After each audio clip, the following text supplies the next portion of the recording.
Pelaku penggelapan ini berinisial Z ditangkap unit Jatanras Polrestabes Makassar di lokasi persembunyiannya di Jalan AMD Borong Jambu, Kecamatan Manggala, Kota Makassar, Sulawesi Selatan.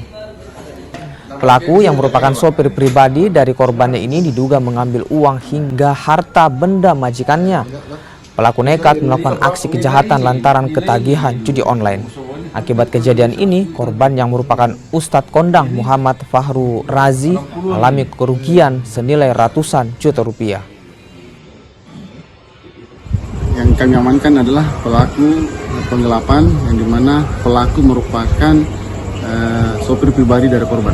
Setelah korban tidak berada di rumah, maka pelaku langsung mengambil barang-barang berharga milik korban, yaitu kamera, lensa, kemudian ATM dan uang yang total kerugian kurang lebih 150 juta.